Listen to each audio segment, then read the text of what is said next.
I felt his small hand grip mine, harder than a child should. My grandson's voice was barely air. "Grandma, I want to leave now." I leaned down, my lips brushing her hair. "What's wrong, darling?" He was trembling. "Haven't you looked under the table?" The music swelled, the guests laughed, the vows were being repeated for the second time in my son's life. And yet, in that moment, the world went silent for me. I knew. I didn't have to look, because I had already seen too much. Back then, I met her in the spring, my son's new fiancée. A woman with practiced warmth, a smile that seemed to stretch just a second too long. She hugged me, kissed my cheek, called me Mom. I wanted to believe her. My son needed stability after the divorce. My grandson needed normalcy. And I wanted peace. For months, I played along. Sunday dinners, wine glasses clinking, promises of blending families. But there were cracks, hairline fractures in the porcelain of her performance. She always held her phone face down. She laughed too hard at the wrong jokes. She avoided my eyes when I asked about her past. Love, I reminded myself, makes people blind. I had been blind once too. The first sign. It was a Tuesday. I arrived early to pick up my grandson. She was in the kitchen, whispering. Not to a friend, not to family. The tone was different, lower, intimate. I heard her say my son's name, followed by laughter that curled like smoke. She didn't notice me, not then. That night, I replayed the sound of her voice over and over in my head. I didn't tell my son. I watched instead. I watched everything. Discovery. It came in the form of a message flashing across her phone when she excused herself to fetch dessert.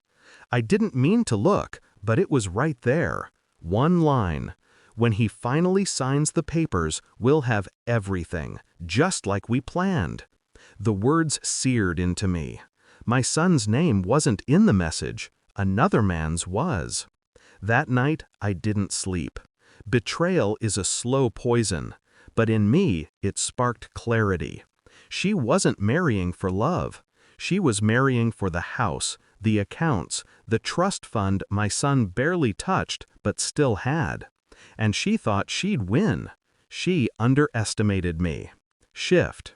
I have always believed in patience. You don't strike when the wound is fresh. You wait. You let it scar. So when you cut, the pain is doubled. I became quiet, observant. I fed her little questions, offered my help with the wedding. She believed I was harmless, a grandmother too soft to bite. But behind my silence, I built the scaffold of her ruin. The plan. Step 1. Evidence.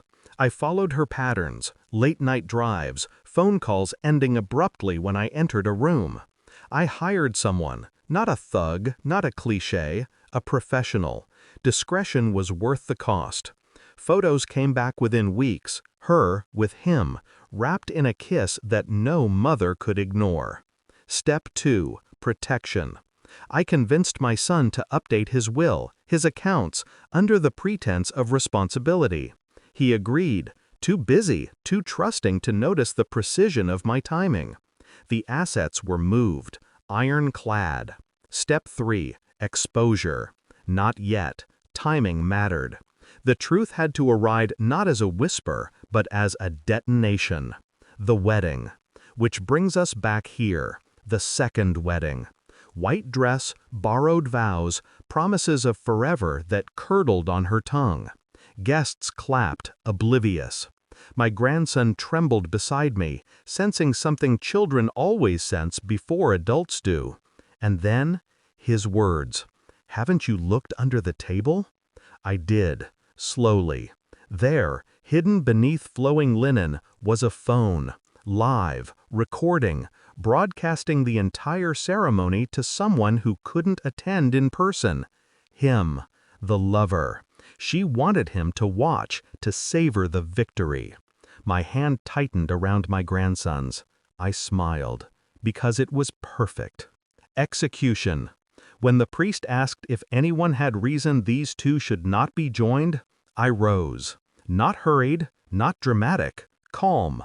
My voice carried through the silence. I do. Gasps scattered like birds. My son turned, confused. She froze, her smile cracking. I placed the envelope of photographs on the altar. The messages, the proof. Every step she thought was hidden. She stammered, denied, pleaded, but I had arranged more than paper. On cue, the doors opened and her lover stepped in. He had been waiting, convinced she was about to secure the fortune for them both. Instead, he walked into a room full of witnesses, his betrayal unveiled in front of her future husband, her future stepchild, her entire new family. My son's face collapsed. The priest lowered his head. Guests whispered like a rising tide. She reached for my son, but he stepped back. The sound of his voice breaking will haunt her more than any punishment I could imagine. Get out. Climax. Security escorted her away, screaming, mascara streaking down her face. The lover followed, cursing her name, his voice carrying all the betrayal she had planned.